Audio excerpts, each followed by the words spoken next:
কিন্তু এবার দ্বিতীয় যে গোডাউনটা রয়েছে সেই গোডাউনে কিন্তু এবার ওপর থেকে আগুন দেখা যাচ্ছে, অর্থাৎ গোডাউনের যে ছাদ সেটা কিন্তু সম্পূর্ণরূপে নষ্ট হয়ে গেছে এবং আগুনের যে লেলিহান শিখা সেটা কিন্তু দেখা যাচ্ছে যে ওপর থেকে ধোঁয়ার কুণ্ডুলি পাকিয়ে বেরোচ্ছে। ইতিমধ্যেই কিন্তু চারটি ফায়ার ব্রিগেড কিন্তু দমকলের ইঞ্জিন কিন্তু চলে এসছে, তারা চেষ্টা করছে আগুন আয়ত্তে আনার। দেখছেন সেই ছবি, আগুন কিন্তু এই মুহূর্তে কিন্তু আয়ত্তে আসেনি। মেমারি থানার পুলিশ এবং দমকল কর্মীরা কিন্তু আপ্রাণ চেষ্টা করছে, যেহেতু প্রথমে একটি দমকলের ইঞ্জিন এসেছিল, পরবর্তীকালে কিন্তু দমকলের তিনটি ইঞ্জিন কিন্তু ঘটনাস্থলে এসছে, অর্থাৎ মোট 4টি ইঞ্জিন কিন্তু আগুন আয়ত্তে আনার চেষ্টা করছে। প্রথম গোডাউনের আগুন কিছুটা আয়ত্তে আসলেও দ্বিতীয় গোডাউনে কিন্তু এখন ভয়ঙ্কর রূপে আগুন ধরে রয়েছে আগুনের। এবং দ্বিতীয় নাম্বার যে গোডাউন সেখানে কিন্তু ফায়ার ব্রিগেডের লোকরা গেছে, তারা কিন্তু জল দিয়ে আগুন আয়ত্তে আনার চেষ্টা করছে।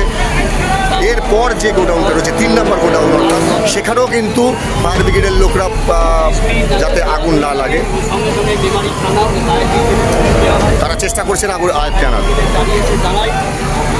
আবারও জানিয়ে রাখি, মেমারি থানার অন্তর্গত হাটপুকুর মোড়ে একটি ইলেকট্রিক,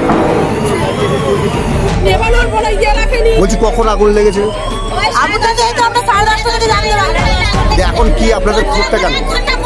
আগুন লাগার অনেকক্ষণ পরে জলের মানে ফোনের উপর ফোন করে যাচ্ছি, ফোনে জলের আসবে না, বলছে আসবে আসবে, তার মধ্যে তো পুরো পাহাড়টা পুরো ধ্বংস হয়ে যাবে। তখন কি আগুন এসে কি দিয়ে হবে?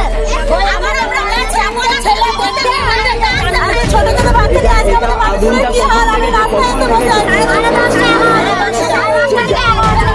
কিসের কারখানা? মোটর সাইকেল, মানে মোটরের স্কুটি আর কি। আগুন লাগতে পারে কি মনে হচ্ছে আপনাদের? সেটা আমরা জানি না, ভেতরে না গেলে আমরা জানতে পারবো না। আপনাদের এই আশেপাশেই বাড়ি?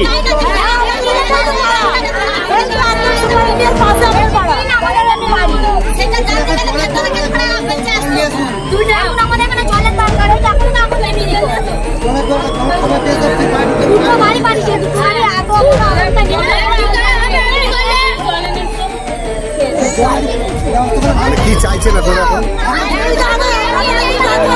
চলবে না, এখানে কারখানা বন্ধ করতে হবে।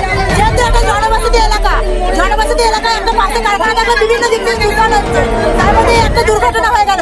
এই দুর্ঘটনাটা যদি আজকে আমরা না পাড়ার মানুষ দেখে থাকতাম, গভীর রাত্রে যদি আগুনটা লাগতো, আজকে পাড়ার মানুষের কি অবস্থা হতো? এই ছোট ছোট বাচ্চা নিয়ে আমরা